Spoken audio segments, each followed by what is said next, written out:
What's up, guys, and welcome back to Magic Cards, as sponsored by my good friend Gone Rogue Games, aka the Rogue Deck Builder, who keeps sending me goodies, keeps sending me the latest Magic product, and thank him so much. You guys should check out his channel, Rogue Deck Builder. Not only great deck tips, great financial advice, but if you actually subscribe to his Patreon, you can get the best possible prices on Magic product, because he does run a store. He's able to hook people up, get them the best prices.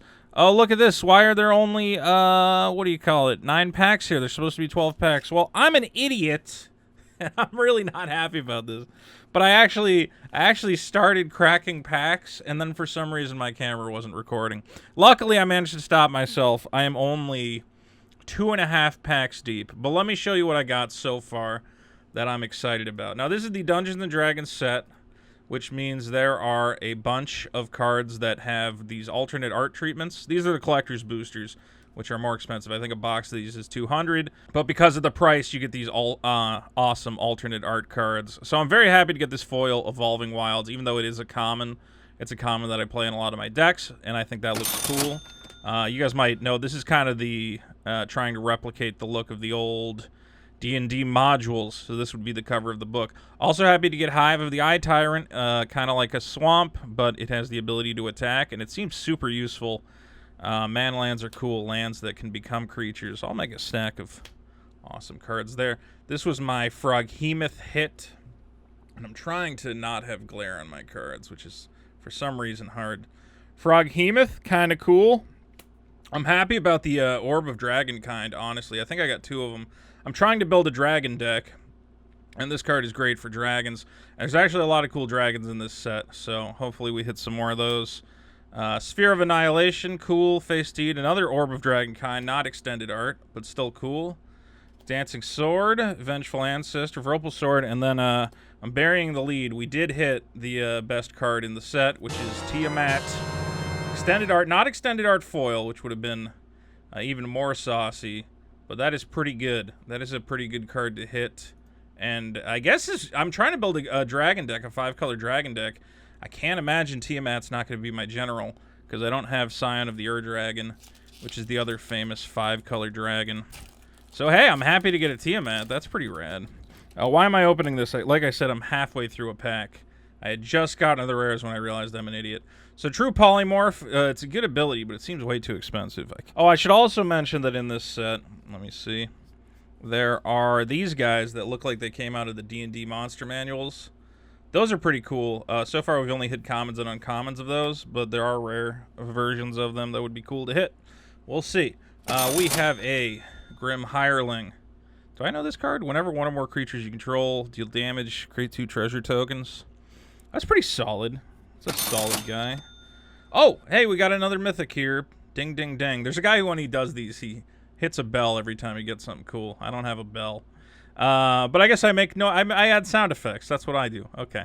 When Aseric the Archlich enters the battlefield, if you haven't completed Tomb of Annihilation. Oh, I guess that's something we'll have to show later. This set has dungeons. It's a weird mechanic, but basically there's a lot of creatures that trigger going into the dungeon. When he enters the battlefield, if you haven't completed the tomb, put him back in and keep going into the tomb. 2 and a black for a 5/5. Interesting. Interesting card. We have... Ooh, so we did get a rare from the weird, what do you want to call these guys? I like this guy. He makes a cat when he comes into play. He can get bigger when your creatures die. That's pretty cool. I guess I'll make a rare slot. I'll put it over here. Why isn't my mouse here? Okay. Windseeker and white, another rare. This one foil. This card is actually pretty good. 3/2 for 2 is already good, and then if it kills a creature, you get a 2/2, which is pretty solid. All right, let's hit some dragons. Let's get some dragons here, baby.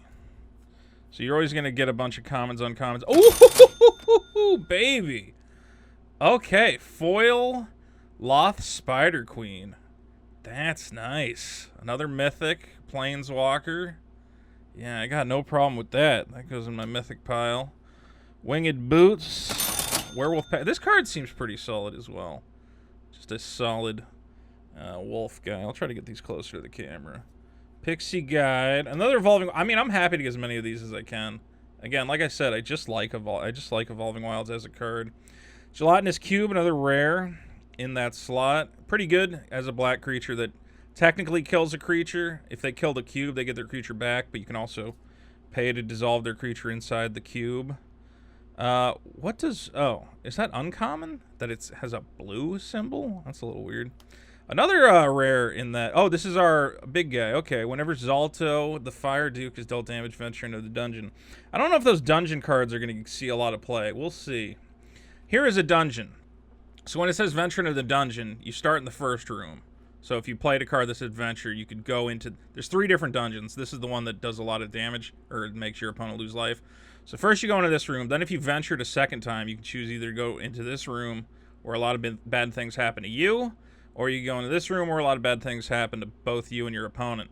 The reason you might try to skip through this bad stuff happens to your room is to get to the last room quicker, which lets you make a 4/4 murder god. So that's it's an interesting mechanic. I'm having a lot of fun with it in decks online. I just don't know if it's ever going to be like a competitive mechanic. And cards are usually worth more if they have competitive uses. Oh god, I think I saw a good card in the back. We'll see. Somebody online was telling me I'm too loose with the cards, that I need to hide what's coming up better. But, I don't know. All right, we have Volo, Guide to Monsters. This card is really good. I think this is going to get a lot of play in Commander. Oh, of course it's going to get a lot of play. Well, not in any sort of, as you can see, you want to play creatures of all different types. But then he doubles up the creatures, which is insane. You get 2 creatures for the price of 1. Big dumb black thing. I'm not even going to read it because it costs 7. There's so many giant 7-cost black things. This card is really good. 3/1 Vigilance for 2. If they have more lands than you get a free plains. That might get played in like other formats. Okay. Wow, we keep doing pretty lucky in this. What are you always supposed to get a rare in this slot? I don't know. Whenever it attacks, choose target creature control, roll a d20. Oh, that's the other mechanic, is that, you know, like classic D&D, you can roll d20 dice to get effects. Pretty cool.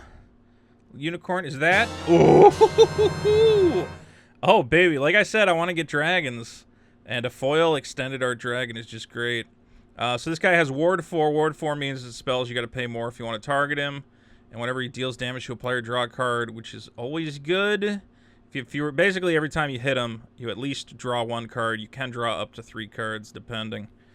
Good hits. All right, we got the Spider Queen, Tiamat, and yeah, Spider Queen, Tiamat, and Desert Doom. Azarak, I'm not too excited about, but the other 3 mythics that we've hit are like, yeah, pretty solid. I think those are like the top mythics in the set. I don't know if the blue dragon is the better dragon after Tiamat. I don't know what the second best dragon is. There's 1 dragon in each color, basically. Okay, Toki. Alright. Oswald Fiddlebender. I don't know any D&D stuff. I'm sure these are interesting to some people. Sack an artifact, get an artifact that's better. That could see play. That's a solid card. This is another mythic, but I think this is from the... What do you call it? This is from the pre-constructed decks. So these are cards that you can buy a deck and get this for free. It's not in the normal set. Other creatures you control have Ward 3. Whenever it enters the battlefield or attacks, you can either make something a 7/7 or make something a 1/1. That's pretty cool. Oh, I love this card. I love this card. I've been playing with this card online. I think this card is a sleeper, like, awesome rare. It's an unblockable 2-drop with a bonus ability when you hit them. And I've just been stacking enchantments on it and having a ton of fun. Maybe I'll post a deck tech at some point on my separate channel. Icing Death, the Frost Tyrant. When it dies, you get a legendary white equipment token with equipped... Okay, so basically if it dies, it turns into a sword. That's pretty cool. I like that. And we also get a extended art Sphere of Annihilation, which might end up being a staple. People like having... What do you call it? Wrath spells. That seems like a lot of people play that one where you have to choose odd or even. I keep getting blown out by that card online. But maybe once that one rotates, people will play the Sphere. Alright. Oh, another card type I should mention are these class cards. These are actually really cool. Basically, you can keep paying for them to level up the class, and then you gain different abilities while they're in play, which is pretty rad. I have a lot of fun with that. And here's actually a rare class card. So basically, when it comes into play, it costs 2 mana. You go get an equipment for free? Wow. 2 mana to tutor an equipment is already good. That's really good. Then you can level it up for 3 mana to make equips cost 2 less. And then you can level it up for 5 to make it so people have to block it when you attack with it. That's a cool card. Share the spoils. Okay, this is another one from the pre-con, so I don't know it. When it enters the battlefield or an opponent loses the game, exile the top card of everybody's library. Excuse me. During each player's turn, that player may play a land or cast a spell from the cards exiled with Share the Spoils. Okay. Maybe I'm reading that one wrong, but it doesn't seem great. Instrument of the Bards is interesting, but it costs way too much to activate. 4 mana to make something happen. A couple guys there. We've seen the Fire Duke already. He's back. And a Vorpal Sword. I mean, this card says pay 8 until end of turn. If you hit somebody with the sword, they lose the game. That's a big Timmy effect, so that card might hold value just on the fact that players called Timmies are those who just want a big, stupid, splashy effect and aren't trying to do anything fancy. So, yeah, I don't know. They might like it. For me, I'm like, it's a little expensive. Pay 8, and you have to hit him with the guy. All right, return X different cards with X different mana values. I can see that getting played in big green commander decks. Nillahor. No, not Nillahor. Nihilor. Okay. Nillahor sounds terrible. Another pre-con mythic. When it enters the battlefield for each opponent, tap up to 1 untapped creature you control. When you do, gain control of target creature that player controls with power less than or... Jesus Christ. Could they put more words on these cards at this point? Okay. It steals creatures. Pretty solid. I like it. Wizard Spellbook. It costs 7, so I better get something good from it. Every time I remove a thing, I get to either copy an instant or pay less, or if I roll a 20, which will not happen, but maybe, copy every card that it's copied. This set seems fun. I don't know if it's like good, these cards. The cards are definitely fun. But it seems like maybe this is more of a casual set than a competitive set. Let's see. Another creature land. I love the creature lands, so I'm glad to get more of those. Can become a 7/7 giant. That just goes in a blue deck. Like, why not? I'm actually seeing people play the Hand of Vecna. If you there's a card called... It's if you get the hand, the eye, and the something else, you can transform all 3 of them into Vecna. It's kind of like, what do you call it? Kind of like Exodia, the Forbidden One, for those of you who like Yu-Gi-Oh! And another foil dungeon. Cool beans. Alright. I mean, we've already hit, what, 4 dragons? That's pretty good. Or do we hit 3 dragons? We have the blue one, the white one, and Tiamat. Okay, we've hit 3 dragons. I like dragons, though. I like dragons. Alright. Another, oh, this card's really... I made a deck on this one. Let's just say you can put a bunch of red and green creatures into play real soon, or real quick. I'm having trouble talking normally today. I don't know why. Sorry to everyone who's listening to me stumble over my words. Okay, we hit a mythic in this crazy slot. When it enters the battlefield, create Boo, a legendary 1/1 hamster creature. Oh, people are going to want this card. People love goofy cards like this. Until end of turn, target creature control becomes an XX, which is already just good. Okay. The Hamster Man. Hamster Man. Temple of the Dragon Queen. This is an uncommon, but is it cool? When it comes into play, reveal a dragon. Choose a color. Okay. Yeah, Dragonland. That'll go good in my dragon deck. And Hobgoblin Bandit Lord. Goblin Lords are cool, but this one doesn't seem powerful enough to see play in any crazy Goblin decks. The other Goblin Lords are just more powerful, but again, for Goblin Commander decks, it seems like any Lords are useful. I keep saying stuff about Commander decks, and people listening to this are like, what's Commander? Commander is like a fun format for... It's just for funsies. And a lot of people play it. It's the most popular format. Another cube. We've seen the cube. Vulgar of Icewind Dale. Another what do you call it? That's not a mythic, that's a regular rare. If a creature you control would cause a triggered ability to happen. Okay, interesting. This card might end up worth a ton of money. So, in Magic, you lose the game if you run out of cards. And there's cards that cause your opponent to put cards from their library into their graveyard. And this one really, I've seen, will like rip like 20 cards out of your library and you only have 60 cards. That might end up being like a sleeper, like everybody wants that. I've seen people saying like Treasure Vault is a thing people are really going to want. I definitely want one. So this might actually end up being worth something. Again, I like these cool lands. Blue, remember I said I want dragons? Well, this is an uncommon dragon, so it's not as exciting. But, oh, here's Adult Gold Dragon. That's a little more exciting.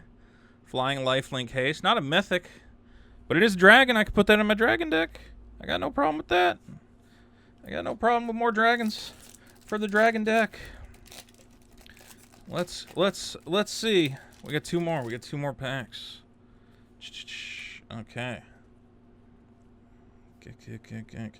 Another spell book. I already talked about how that's a little goofy. Song of Inspiration. Choose up to 2 target permanents. See, these cards that you gotta roll a die.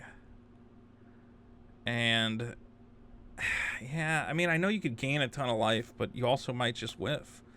Treasure Chest. If you roll a 1, your life sucks. Normally, you can... Let's see. It costs 3 to put into play and 4 to activate? No, not good. Another Evolving Wilds. I keep saying I love Evolving Wilds, so I got no problem with that. We got the white. Again, another rare one of those. And Minion of the Mighty. Menace. Oh, hey, this goes in the dragon deck. Wow, that's cool. Whenever it attacks, if you attack with guys power 6 or more, put a dragon onto the battlefield for free. All right, man. They really this set is for people who love dragons. This is. I mean, I guess it's good. I literally started building a dragon deck right before. I wasn't gonna buy any cards from this set, but my buddy sent them over, and I'm like, all right, I guess I got to do it. I guess now I'm gonna get some of the dragons I want. All right, another Treasure Vault. We were talking about. See, this card's an artifact land, which is really good. There's a lot of decks that care about having a lot of artifacts in play, so that's cool. Puzzle Ward. At the beginning of your upkeep, roll a D4. Scry X. Whenever you roll a die's highest natural result, draw a card. Okay, I hate these dice rolling cards. They're way too random. At the beginning of your end step, exile up to 1 target artifact or creature you control. This is good. I don't know why it's got to cost 4 though. But you can get double stuff off. Ooh, the classic Mimic. You gotta love that. We got the Westgate Regent Flying. Discard a card. Whenever it deals combat damage to a player, it gets real big. No built-in protection or anything, so not too exciting. Colossal Gogel. And ooh, we had a second foil Mythic Dragon. Wow, so we ended up getting... All right, hold on. Total dragons. I mean, I guess we can count the Adult Gold Dragon. Frost Death. Desert Doom. I love the Spider Queen, but that'll go over here. And Tiamat. Okay, so of the 5 colored dragons, we hit black, white, and blue. I don't even know what the black one does. Let's take a look. When it enters the battlefield tapped. It only costs 4, though, which is really cheap. And it has flash. And you can cast it from your graveyard. Wow! That's a really good card. See, that could see constructed play. A 5/2 flyer for 4 that you can play on their turn. Solid. We got the white one. I mean, it's really good that we got the 2 foil Dragon Boys there. I love it. Adult Gold Dragon, and of course, where's my Tiamat? We did get the Tiamat. If we didn't get the Tiamat, I think we would have been sad, but we got the Tiamat. And, of course, like I said, a couple extra mythics kicking in this pile. Got the Spider Queen. Can't argue with the Spider Queen, man. That's a cool one. Happy with some of the lands we got here. We got the Treasure Vault, the 2 of the Man lands, plenty of Evolving Wilds, which I want. I can't decide. Are these cards too dumb looking to put in decks? It's kind of nice. It's kind of nice to see a purple thing show up. And, yeah, again, hit 1 Treasure Vault. Hit a Treasure Vault there. I think Bard class is solid. I think this was actually a pretty good box, all things considered. I don't know. Do you normally hit 2 foil dragons? That seems like a lot. I think normally you hit, like, maybe 1 of them. I don't know. That seems solid too. Extended art, foil dragons, and of course the Tiamat, which is probably, I don't know, this is probably the biggest hit in the box. I'm not sure.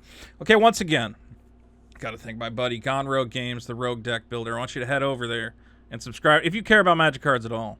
You got to subscribe to the Rogue Deck Builder.